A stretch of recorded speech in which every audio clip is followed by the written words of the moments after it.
Neste vídeo eu vou apresentar para vocês 3 instrumentos que são muito utilizados para representar a tendência dos dados, que são moda, média e mediana. Começando por moda, o que nós temos em mente logo de cara? Imagine que um certo desfile, por exemplo, temos aí Gisele Bündchen desfilando na São Paulo Fashion Week, ela usa uma saia vermelha. E a partir desse momento, as mulheres começam a usar essa saia vermelha. Então, há uma tendência das pessoas seguirem esse comportamento. Isso a gente chama de moda. Então, moda é exatamente isso, a repetição dos elementos em um conjunto de dados, em um conjunto amostral, em uma amostra. E para um conjunto de dados, eu posso ter algumas situações diferentes. Por exemplo, eu posso ter um elemento que se sobressai dos outros, e aí eu vou ter uma amostra unimodal. Eu posso ter um empate entre dois elementos, então eu vou ter duas modas, eu vou ter uma amostra bimodal. Eu posso ter um empate entre mais de dois elementos, né, que eu tenho 1, 2 e 3, então eu tenho 3 modas. A partir de 3 a gente chama de multimodal. Nós temos uma amostra multimodal. Eu posso ter também uma amostra que não tem elementos se repetindo. Então, essa amostra a gente chama de amodal.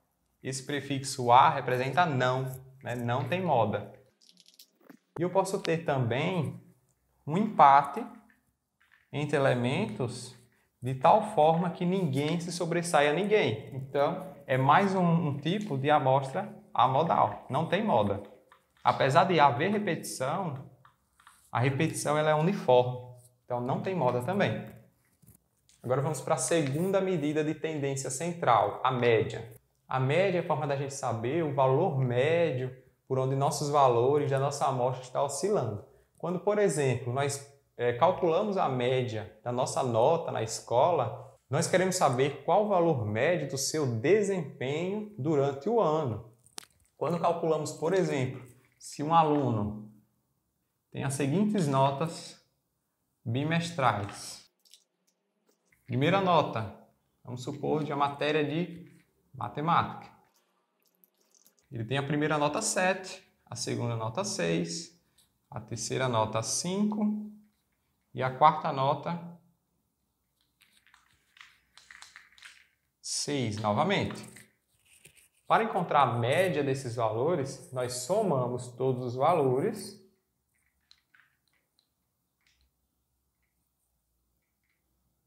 eu tirei o zero porque 0 após a vírgula e no final também não tem valor. E eu vou dividir pela quantidade de notas que eu tenho.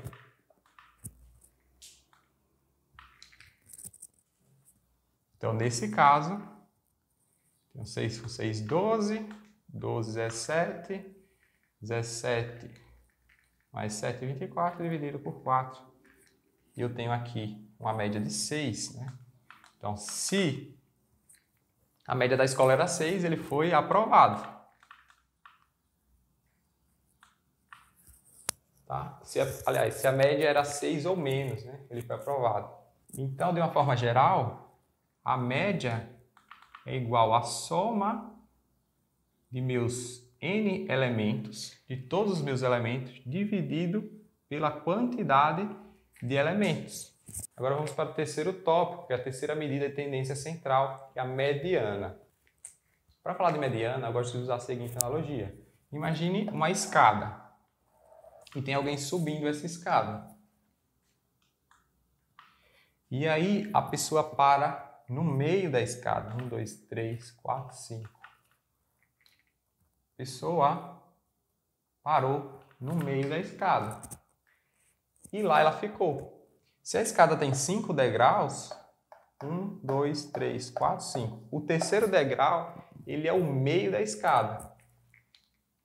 E esse cara aqui, que ficou no meio da escada e parou, a gente chama de mediana. Mas como assim uma escada, um cara que ficou no meio? Veja só, se eu tenho um conjunto supondo de 5 elementos, 3, 4, 5. Para encontrar a mediana, eu vou organizar esse conjunto de maneira crescente, de forma de que cada elemento ele ocupe um degrau da minha escada. Tenho 1, 2, 3, o 3 já foi, 4 e 6. A minha mediana vai ser justamente quem está aqui na posição central. Certo? Vamos para outro exemplo.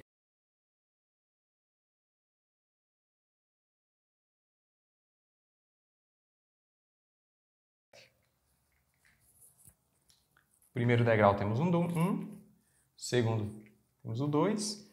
Perceba que cada degrau ele só pode ser ocupado por um número, né? Então, se o 2 é empatado com 2, um vai ser esse 2. Aliás, um vai estar ocupando um degrau e o outro vai estar ocupando outro degrau. Depois, por último, nós temos aqui o 3, depois o 7. Quem está no meio é o 2, então o 2 é minha nova mediana. Agora pode acontecer o seguinte, isso é para o caso de que meu conjunto ele tem elementos com a quantidade ímpar. Porque perceba que se eu tenho aqui um conjunto com a quantidade ímpar, o do meio é fácil de a gente ver quem é, porque vai ter 2 para lá e 2 para cá. Correto? Porém, se a quantidade dos elementos for par, olha o que acontece.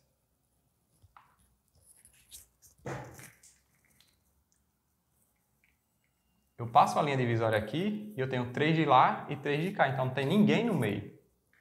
E quando isso acontece, o que eu preciso fazer? Eu vou pegar os dois elementos, vou pegar esses dois elementos aqui e tirar a média entre eles. Então, eu vou acrescentar aqui um degrau, por exemplo, e acrescentar um outro elemento aqui, que será o 4. Vou colocar em ordem crescente. 4 e 7. Então, minha mediana será calculada com os dois elementos centrais.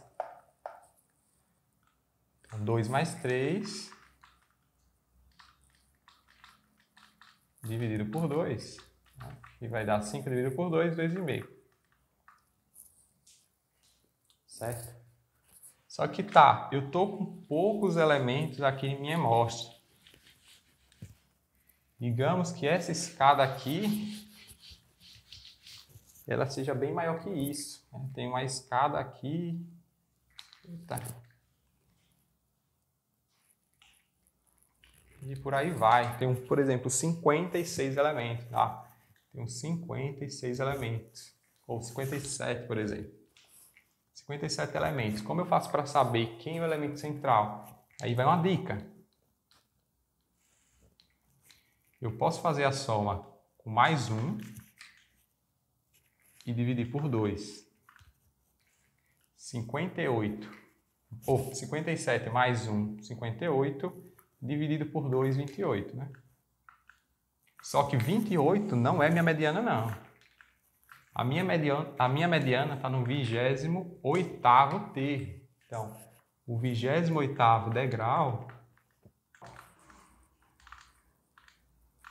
Tá, mas se o número for par, né? Se eu tiver um número alto de elementos no meu conjunto e o número for par, eu vou dividir esse número, por exemplo, 60, dividido por 2, eu vou encontrar a posição 30º, que é um dos meus elementos centrais.